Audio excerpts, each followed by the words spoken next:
బీసీలకు రిజర్వేషన్లలో న్యాయమైన వాటా కోసం బీసీ జేఏసీ చేపట్టిన బంద్ తెలంగాణ వ్యాప్తంగా కొనసాగుతుంది. అత్యవసర సేవలు మినహా మిగతా రంగాలన్నీ బంద్ పాటిస్తున్నాయి.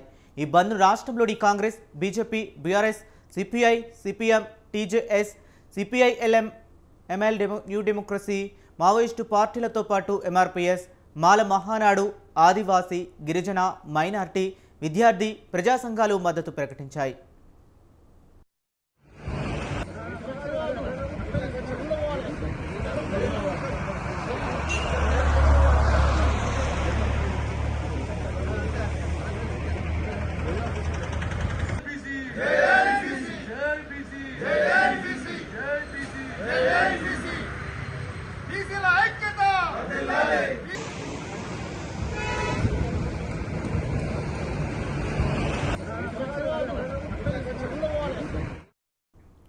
బంద్కు మద్దతుగా పలు ప్రాంతాల్లో బీసీ సంఘాలు నిరసన చేపట్టాయి. జిల్లా కేంద్రాల్లోని ఆర్టీసీ డిపోల ముందు బీసీ సంఘాలు ఆందోళనకు దిగాయి. డిపోల నుంచి బస్సులు బయటకు రాకుండా ఎక్కడికక్కడ నేతలు అడ్డుకుంటున్నారు. బంద్లో పాల్గొని దుకాణాలు, వ్యాపార సంస్థలు మద్దతు తెలుపుతున్నాయి.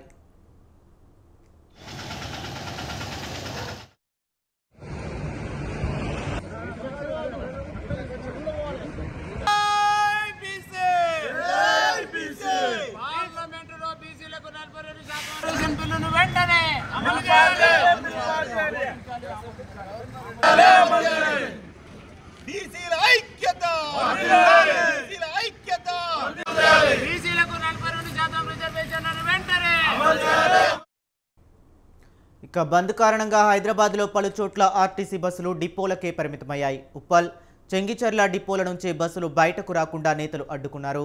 ఉమ్మడి వరంగల్ జిల్లాలో బంద్ కారణంగా ఆర్టీసీ బస్సులు డిపోలకే పరిమితమయ్యాయి. మహబూబ్ నగర్ ఆర్టీసీ డిపో ముందు ధర్నాలో బీఆర్ఎస్ నేత శ్రీనివాస్ గౌడ్ పాల్గొన్నారు. నిజామాబాద్, వికారాబాద్ ఆర్టీసీ డిపోల ముందు నేతలు ఆందోళనకు దిగారు. మరోవైపు బంద్ను శాంతియుతంగా నిర్వహించుకోవాలని తెలంగాణ డీజీపీ సూచించారు.